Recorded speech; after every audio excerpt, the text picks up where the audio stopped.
Dagat dito ko talaga na experience ito. Yan ang ating pag-usapan ngayon mga idol. Once again, if you're not yet connected, please do subscribe and click our tiny notification bell so that you'll be updated every time we have a new upload videos. Disclaimer din, ang mga videos po natin ay para lamang po sa may bukas ang kaisipan at may malawak na pang-unawa. Kung wala po tayo nito, maaari na lamang pong mag-skip at mamili ng mga videos na nararapat para sa inyo.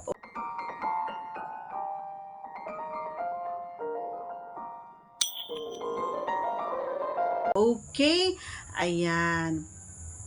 Alam nyo mga idol, hindi lang ako yung naka-experience nito, no? So, meron tayong i-share. Kasi shinare din na sa atin ito. So, gusto kong i-share sa inyo. Kasi, actually, kung napanood mo yung mga past videos ko, na i-vlog ko na ito, ano, na talaga naman na ibang klase pagdating sa tabing dagat. So, i-share ko naman sa inyo ngayon, yung friend natin at talagang ganap na ganap talaga. And, alam nyo mga idol, as in, may araw, tirik na tirik yung araw, mainit, sobra, as in, hindi nila, alam mo yon, wala silang sinayang na oras, kasi yun lang yung time na talagang,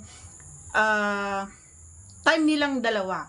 So, ang akala kasi nila, mga idol, syempre, every time na nagpa-party or nag-outing, mga idol, sa mga magkakaibigan, so, hindi nawawala ang jamming, ang inuman, ganyan. So, ang akala nila kasi is lahat ay enggo na. Hindi nila alam na kami ng kapareha ko ay okay pa. At every time kasi na lumalabas at may mga party ganyan or outing na ganyan, kami ng kapareha ko, hindi kami masyadong, alam mo yun, kasi na-experience na namin yung sobrang lasing kami, natumba kami, almost ano na kami. So, nung may nag-aya ulit, iniwasan na namin yung sobrang inom. Masama talaga pag nasa labas ka, yung masosobrang ka ng inom, di ba? Ikaw lang din ang mahihirapan or ikaw lang din ang alam mo yun, mamaya matumba ka pa, ganon.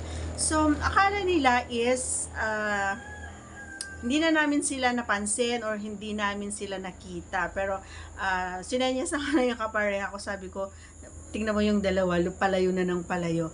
And, yun na nga, dun sa pinwestohan nila ay talaga naman na kitang-kita mo, kahit nasabihin natin na malayo, pero, yung kilos ng katawan nila, alam mo na may ginagawa sila. So, dahil yung kaibigan ko is open naman lahat ng secrets namin, ganyan. So, kahit ako naman, alam naman niya, or kahit nga magkakatabi kami is na may ginagawa kami, gano'n. Wala kaming pakialamanan. So, na-share ko lang din sa inyo, no, Marites, ano? Chismosa talaga.